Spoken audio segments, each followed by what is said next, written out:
Now that Christmas over with, we've got the New Year's holiday coming up. And after that, Illinois legislators set to come back to Springfield, the state capital, for what's called lame duck session. It's Illinois in Focus Daily. Here, I'm Greg Bishop with the Center Square. Get the headlines in your inbox each and every weekday morning by subscribing to the newsletter. Go to thecentersquare.com. In the right-hand corner, you'll see newsletter. Click on that and you can subscribe. You can also get the podcast. Where you get podcasts, just search Illinois in Focus. But wake up with us each and every weekday morning here with America's Talking Network as we go live with Illinois in Focus. So I cover the State House for the Center Square, and they have spring session, they have veto session, then they have lame duck session at the end of the General Assembly. 2-year General Assemblies, so we're at the tail end of the 103rd. The new General Assembly elected in November is seated January 8th. So after the new year, they come back for a few days for lame duck session. Before they adjourned the fall veto session, Republican State Representative Brad Halbrook had this to say about what's called lame duck session.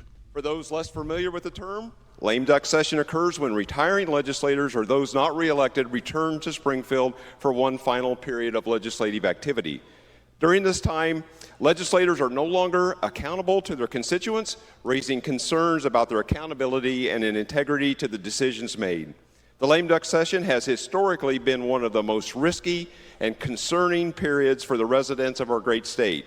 But why is that the case? Well, there's lots of evidence to that point. And he brings up the Safety Act that passed in lame duck session of 2021, so early January 2021, at the height of the pandemic. The House was in a convention center in Springfield. They weren't in the House chamber. And they passed late night hours the Safety Act, which included the end of cash bail. And obviously that was challenged in the courts, held up in the courts until it was put into effect by the courts after a protracted legal battle. So that was one measure that passed during a lame duck session of the state legislature in 2021. And then 2 years later in 2023, January, the state passes during lame duck session the ban on semi-automatic firearms, handguns, shotguns, magazines over certain capacities with the registration requirement. That passed during lame duck session. Again, another measure that was challenged in the courts and is still being challenged in the courts. So Halbrook gave that warning, saying this is not a good pattern that taxpayers are seeing happen each and every lame duck session as of recent memory. This pattern leaves law-abiding taxpayers to defend their civil rights in court against their own state, bearing the financial and emotional burdens of these legislative oversights. The lame duck session is fertile ground for rushed and ill-considered legislation.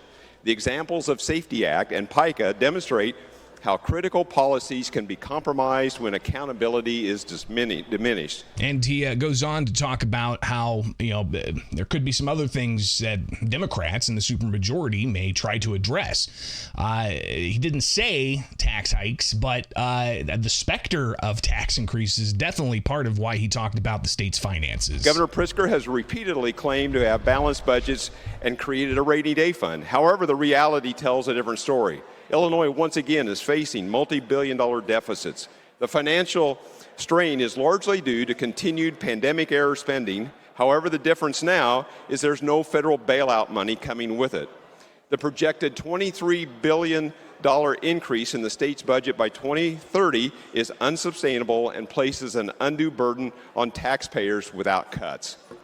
Furthermore, the outmigration of Illinois citizens is a clear indicator that these policies are driving residents away rather than fostering a thriving community. And he goes on to address some of the other issues, but in closing, he laid it out there that lame duck session is not necessarily a good thing for taxpayers. The upcoming lame duck session presents another dangerous opportunity for misguided legislation that could further jeopardize our state's future.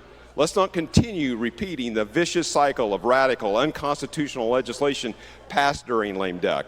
Let's stand united in advocating for responsible governance, accountability, and the preservation of our constitutional rights.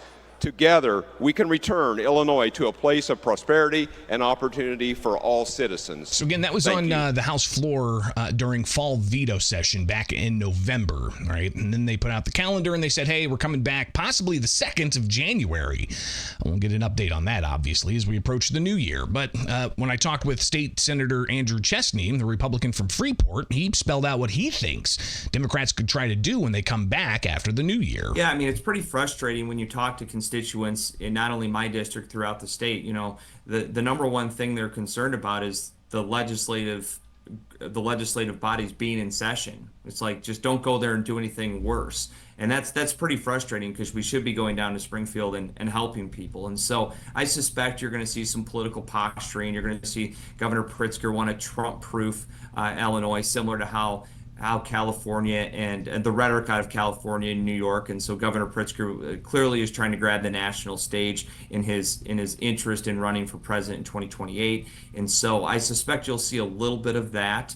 And then they'll call for some legislative corrections within bills. But by and large, I think they're going to talk about Trump-proofing the state of Illinois, which essentially means just doubling down on sanctuary state policies that have crippled this state and spent billions and billions of tax dollars that should be spent towards legal residents and legal citizens that have been diverted to illegal activity. And I suspect that's what you're going to see. So, Chesney, a little bit of a prediction there, what's going to happen. I talked with Democratic State Representative Maurice West after the Electoral College vote at the State House, and I asked him what to expect coming up. Are Democrats going to look to, quote, Trump-proof Illinois? Well, one thing we do need to do is make sure we're intentional, especially when it comes to next year's spring session.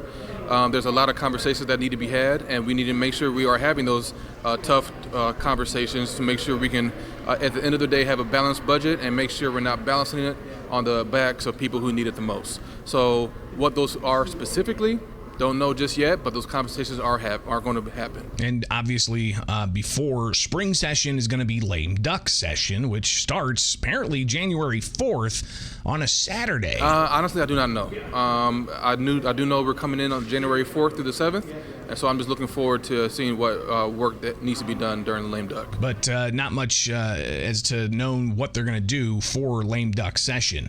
But rewinding back to fall veto session, they did pass several laws. And the governor announced last Friday that he signed them.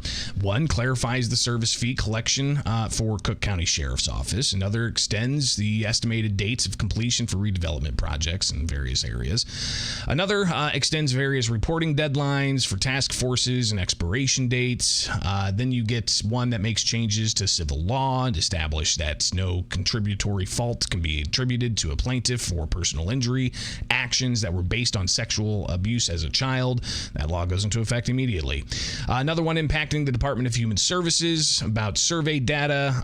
Then you've got another that does a whole bunch with various tax codes as part of the budget that went into effect in January.